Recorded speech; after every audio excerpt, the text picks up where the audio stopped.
Hi, I'm Johnny and you're watching the Hexy Beast, and on today's episode we're going to be doing another episode of my Shelf by Shelf series where we take a look at my entire collection, and today it's going to be episode 5, and that means we're going to be taking a look at this shelf right here. So anyway, let's just crack on with episode 5 and take a look at some of the games, shall we?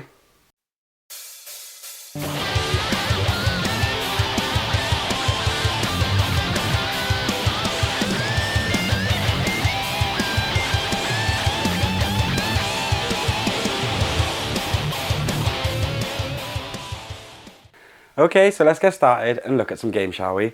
And I just have to say that I think today might actually be the first time that we don't actually have a pile to name over here. So everything here has actually been played. So let's have a look at what we got first. Well, first we have Star Realms, which is, I've actually got a Frontiers version by here because this has the solo mode built into it, so you can sort of play it solo. I bought this at last year's UKGE. It's kind of a perfect convention game, really. You can like fit it into a pocket in a backpack, and I just really like Star Realms. It's a really good entry point into the deck building genre as well for people who haven't played it. What's next? Aha! I knew it was somewhere. We now have a game that's also already appeared on this list once, but this is actually a different set. This is the Legends Untold from Inspiring Games. This is the sewer set, which basically has the more angular levels. It's sort of it's just a different story that happens in parallel to the other set, which was the Weeping Caves. I like them both the same. You can mix and match them.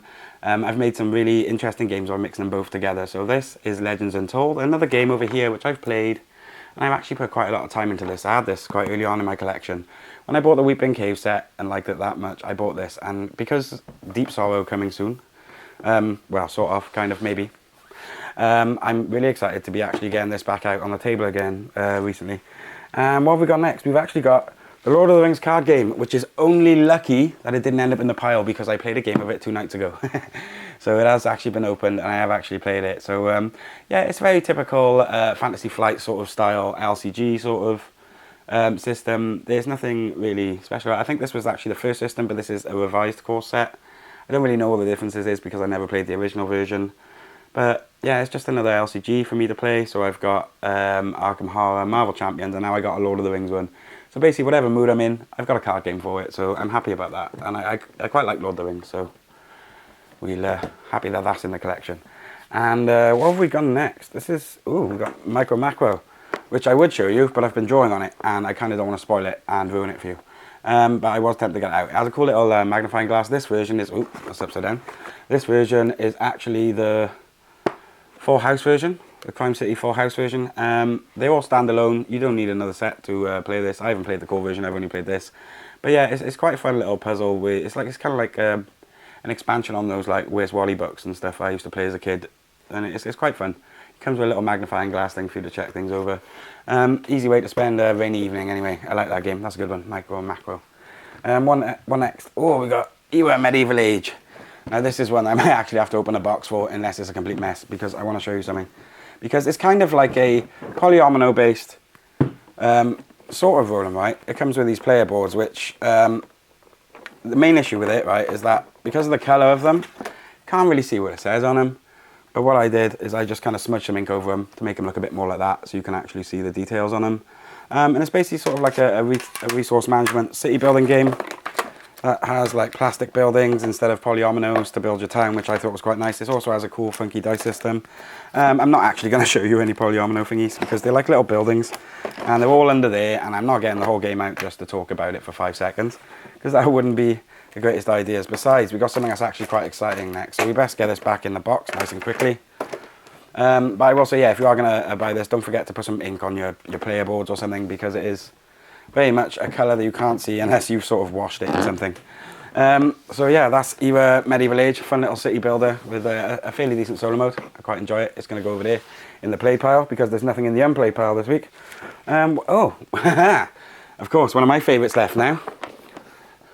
What a way to be in part 5. I have to find somewhere I can stand because it's a big box. And this is Core Space, and it comes with a lot of terrain. When a lot of people ask me, like, say when people come from 40k and they want to try something solo where it's got a lot of minis and terrain and stuff, this is usually the game I point them towards, simply because it comes with a lot of terrain. It's really good value for money. It comes with enough minis for you to play a lot. It has a really open system that allows you to create your own scenarios and stuff. In fact, the old Meg has still been going strong because she's she's a good ship. She's been going strong since I started this game. In fact, she's going to be going into Firstborn, which is another game I'm going to be showing you in a second. But yeah, so Core Space, one of the best games in my collection. I really enjoy it. It also appeared in the background of a South Park episode a while back.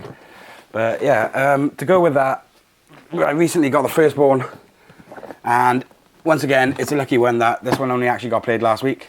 This is sort of a sort of expansion slash standalone game.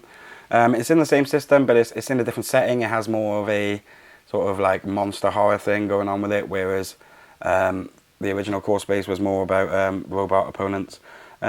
I want to get some more like small pack expansions like the Gal Corp and stuff like that. So what I'm going to be doing at UKGE, I'm probably going to be heading over to Battle Systems to go check out whatever they got and see if I can pick up some new ships and some new crew members and stuff. But yeah, Core Space is such an amazing game. I really enjoy it.